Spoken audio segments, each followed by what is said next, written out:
Aujourd'hui, nous allons aborder un sujet qui revient souvent dans notre société moderne. L'idée selon laquelle la clé du bonheur réside dans la rationalité. Vous avez peut-être entendu cet argument, soyez rationnel, basez vos décisions sur la logique et la science et vous trouverez le bonheur. Mais est-ce vraiment le cas? Dans cette vidéo, je vais vous montrer pourquoi cette idée est non seulement incomplète, mais aussi problématique. Et surtout, nous verrons ce que le christianisme propose comme alternative, une vision qui embrasse la réalité humaine dans toute sa profondeur. L'argument selon lequel la rationalité mène au bonheur repose sur une vision simplifiée de la réalité humaine. Il suppose que si nous analysons nos problèmes logiquement, nous trouverons toujours la meilleure solution. En éliminant les émotions et les croyances jugées irrationnelles, nous atteindrons une vie plus équilibrée et heureuse. Les décisions basées sur la science et la raison sont toujours les meilleures. Ça semble séduisant, hein? Après tout, qui ne voudrait pas d'une vie ordonnée, logique et maîtrisable? Mais la réalité est bien plus complexe. Imaginez que vous traversez une période de deuil. La rationalité vous dirait peut-être la mort fait partie de la vie, il n'y a rien d'illogique à cela, tournez la page. Mais est-ce ainsi que nous fonctionnons? Bien sûr que non. Nous avons besoin de pleurer, d'exprimer notre douleur et de trouver du sens dans ce que nous vivons. Ce n'est pas la raison qui apaise nos cœurs dans ces moments-là, mais quelque chose de plus profond. La raison, bien qu'importante, est seulement une partie de ce que nous sommes. La rationalité est un outil puissant, mais elle a ses limites. Elle ne peut répondre aux grandes questions existentielles. Pourquoi existons-nous? Quelle est la signification de la vie? Pourquoi y a-t-il tant de souffrances dans le monde? La science et la logique, bien qu'utiles, restent silencieuses face à ces mystères profonds. Elles peuvent expliquer les mécanismes du monde, mais elles ne peuvent donner un sens à l'existence humaine. L'être humain est un mélange complexe de raison, d'émotion et de spiritualité. Si nous essayons de vivre uniquement selon la raison, nous négligeons des aspects essentiels de notre humanité. Nos émotions, qui nous aident à ressentir, à aimer et à créer des liens. Notre spiritualité, qui nous relie à quelque chose de plus grand que nous, à Dieu. Une autre vérité souvent ignorée dans cette quête de rationalité est que l'être humain vit en cycle. Nous alternons entre des moments de grande concentration et d'autres où notre esprit part complètement en cacahuète. Nous passons par des périodes de joie et de tristesse, de paix et de chaos. Même dans notre relation avec Dieu, il y a des moments de proximité et des moments où nous nous sentons éloignés. Ignorer ces cycles, c'est ignorer une réalité fondamentale de notre nature. La rationalité peut nous aider dans certains aspects, mais elle est incapable de gérer ces oscillations naturelles. Le chrétien, lui, reconnaît ces rythmes comme une partie intégrante de la vie et apprend à les vivre avec la grâce de Dieu. Nous voyons qu'une idée est solide lorsqu'elle prend en compte toute la réalité humaine. Une idée ne tient la route que si elle englobe tous les aspects de la réalité humaine. La raison, les émotions, la spiritualité et ces cycles naturels qui façonnent nos vies. C'est précisément là que le christianisme se distingue. La Bible, par son message, ne rejette pas ces différentes facettes de notre humanité. Au contraire, elle les intègre dans une vision cohérente et profonde de l'existence. En redéfinissant notre monde, elle offre des réponses qui ne se contentent pas de solutions superficielles, mais qui adressent le cœur même de nos besoins humains. Dans Genèse chapitre 2, versets 2 et 3, nous pouvons lire « Le septième jour, Dieu mit un terme à son travail de création. Il se reposa de toute son activité le septième jour. Dieu bénit le septième jour et en fit un jour saint, parce que ce jour-là, il se reposa de toute son activité, de tout ce qu'il avait créé. » Dieu lui-même établit le cycle du travail et du repos, en se reposant le septième jour après la création. Ce modèle montre que nous avons besoin de périodes de repos pour équilibrer notre activité. Nous pouvons encore lire dans le livre de l'Ecclésiaste au chapitre 3, au verset 1 à 4, « Il y a un moment pour tout, et un temps pour toute activité sous le ciel. Un temps pour naître, et un temps pour mourir. Un temps pour planter, et un temps pour arracher ce qui a été planté. Un temps pour tuer, et un temps pour guérir.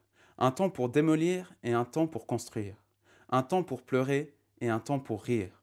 Un temps pour se lamenter, et un temps pour danser. » Ces versets soulignent que la vie elle-même est faite de cycles naturels que nous devons accepter.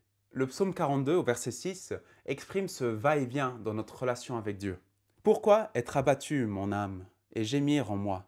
Espère en Dieu, car je le louerai encore, il est mon salut et mon Dieu. » Même le psalmiste reconnaît les moments de désespoir et de reconnexion spirituelle. Ces passages montrent que Dieu comprend et prend en compte la complexité de notre nature humaine. Le christianisme ne cherche pas à ignorer ces cycles, mais à nous aider à les vivre avec foi et espoir en nous appuyant sur lui. Ainsi, la Bible ne se contente pas de nous donner des commandements, mais elle décrit une réalité humaine ancrée dans les rythmes et les saisons que Dieu a lui-même établis. Cela explique pourquoi elle a non seulement guidé des croyants, mais aussi influencé et redéfini notre vision du monde. Et un excellent exemple de cette dynamique se trouve dans l'histoire de Job dans la Bible. Job traverse des cycles d'épreuves, de désespoir, puis de restauration. Ses amis, dans leur approche rationnelle, tentent d'expliquer sa souffrance par des arguments logiques. Tu dois avoir péché, c'est pourquoi tu souffres. Mais ces explications échouent à répondre aux besoins profonds de Job. Ce n'est que dans sa rencontre avec Dieu qu'il trouve le sens et la paix. Job nous montre que la vie ne se résume pas à des explications rationnelles.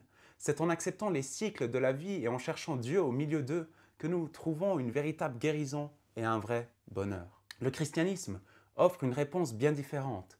Au lieu de nous dire que nous devons tout résoudre par la raison, il nous invite à une vision plus holistique, plus complète de la vie. Dans la Bible, Dieu ne nous demande pas d'être uniquement rationnel. Jésus lui-même montre une compréhension profonde de nos émotions et de nos luttes. Il pleure devant la mort de Lazare, il s'indigne face à l'injustice et il se réjouit avec ceux qui célèbrent. Et la foi chrétienne nous enseigne que le bonheur et l'épanouissement ne se trouvent pas dans le contrôle rationnel de notre vie, mais dans la relation avec Dieu. L'amour, la compassion et le pardon ne sont pas toujours rationnels, mais ils sont essentiels pour une vie épanouie. Contrairement à l'idéal rationnel qui cherche à maîtriser et expliquer tout, le christianisme nous apprend à accepter que nous ne comprenons pas tout. 2 Corinthiens chapitre 12, verset 9. Et il m'a dit, « Ma grâce te suffit, car ma puissance s'accomplit dans la faiblesse. » C'est dans notre faiblesse que la grâce de Dieu se manifeste. Vivre uniquement selon la raison peut entraîner des blocages importants. La vie est pleine d'incertitudes et de mystères. Si nous nous appuyons uniquement sur la raison, nous risquons de rejeter tout ce que nous ne pouvons pas contrôler ou comprendre. Et en voulant être trop rationnels, nous risquons de nier nos émotions, ce qui peut conduire à des frustrations, voire à des troubles psychologiques. L'être humain est bien plus qu'un cerveau logique. Nous avons une âme, un cœur et des besoins spirituels. Il suffit de regarder autour de vous. Beaucoup de personnes très rationnelles peuvent être profondément malheureuses parce qu'elles manquent d'un sens plus profond à leur vie. Alors, quelle est cette alternative chrétienne? Le psaume 23 nous rappelle que le Seigneur est notre berger. Il nous guide, même dans les vallées sombres, et nous offre une paix que la raison seule ne peut apporter. La foi chrétienne ne rejette pas la raison, mais elle la met à sa juste place. La raison est un outil, mais elle n'est pas notre maître. L'amour, au centre de la foi chrétienne, dépasse souvent la logique.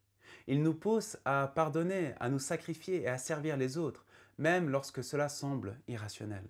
Pour finir, l'idée que la rationalité suffit pour être heureux est séduisante, mais elle ne reflète pas la réalité humaine. Cet argument est du même niveau de celui qui dit « si nous ne voulons plus de guerre sur Terre, il faut que l'être humain soit gentil ».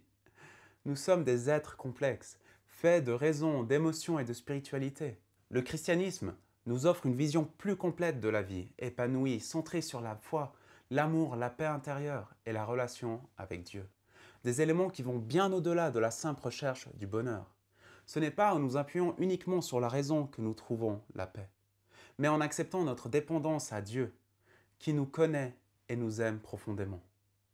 Merci d'avoir regardé cette vidéo. Si elle vous a parlé, n'hésitez pas à laisser un commentaire ou à la partager. Abonnez-vous pour plus de réflexions sur la foi et la vie chrétienne. Que Dieu vous bénisse et à très bientôt. Bye bye.